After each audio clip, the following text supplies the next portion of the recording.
Hello friends, income tax के cases की series में आज जो केस हम डिस्कस करेंगे वो इस चीज़ को लेकर के है कि यदि किसी एसएससी के यहाँ सर्च होती है और उस सर्च के दौरान एसएससी कोई अपनी अनडिस्क्लोज्ड इनकम के बारे में अपनी स्टेटमेंट के अंदर एडमिट कर लेता है, लेकिन रेवेन्यू को उस स्टेटमेंट के अलावा कोई इंक्रिमिनेटिंग मटेरियल नहीं मिलता, तो क्या एसएससी के द्वारा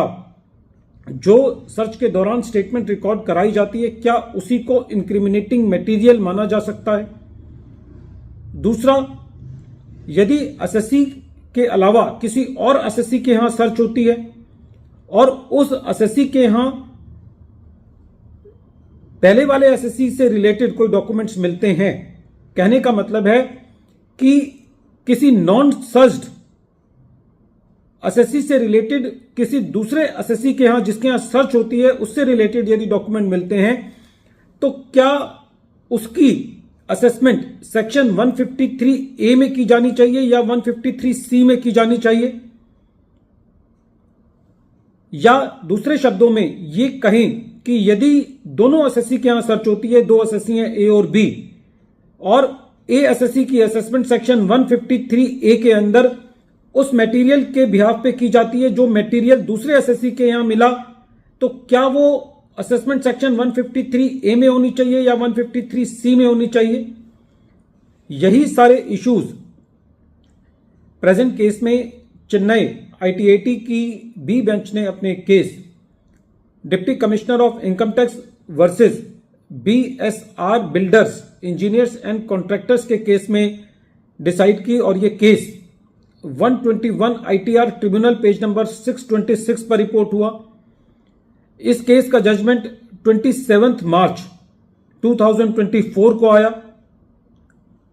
प्रेजेंट केस के फैक्ट्स बहुत इंटरेस्टिंग हैं। प्रेजेंट केस के अंदर दो एसएससीज एम और आर के यहां सर्च हुई। जो प्रेजेंट एसएससी था जिसका ये मैटर इन डिस्प्यूट है, उस एसएससी का काम एक बिल्डर का था। वो बिल्डिंग बनाकर के लोगों को बेचता था। जब एम और आर के यहां सर्च हुई तो एम और आर के यहां इंक्रिमिनेटिंग मटेरियल मिला, अनअकाउंटेड मनी मिला और कुछ लूज शीट्स मिली, जिससे यह पता चला कि एम और आर ने एसएससी को कुछ कैश में पेमेंट किया था। सेम डे में एसएससी के यहां भी सर्च कर दी गई, एसएससी की स्टेटमेंट ली गई और एसएससी को सेक्शन 153A का नोटिस भेजा गया। जब सेक्शन 153A की असेसमेंट एसएससी पर चल रही थी तो एसएससी का यह कहना था कि एसएससी को जो कैश रिसीव हुआ है वो कैश रिसीव एसएससी ने एडवांसेस के रूप में दिखाया है, और क्योंकि एसएससी प्रोजेक्ट कंप्लीशन मेथड को फॉलो करता है तो ये अगले सालों में इनकम के बतौर दिखाया जाएगा। असेसिंग ऑफिसर ने एसएससी के एक्सप्लेनेशन को नहीं एक्सेप्ट किया और एसएससी का एडिशन किया। जब ये मैटर सीआईटी अपील के पास था तो सीआईटी अपील के पास एसएससी ने फर्स्ट टाइम इस ग्राउंड को रेज किया कि जो एसएससी के एडिशन किया गया है वो उस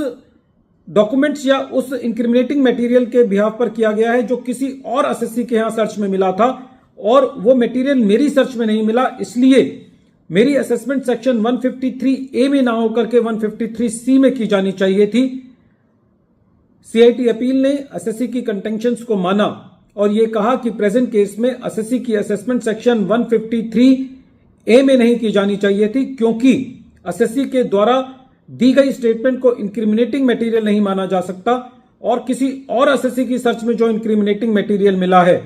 उसके बिहाफ पे नॉन सर्च्ड एसएससी की असेसमेंट सेक्शन 153C में की जानी चाहिए थी।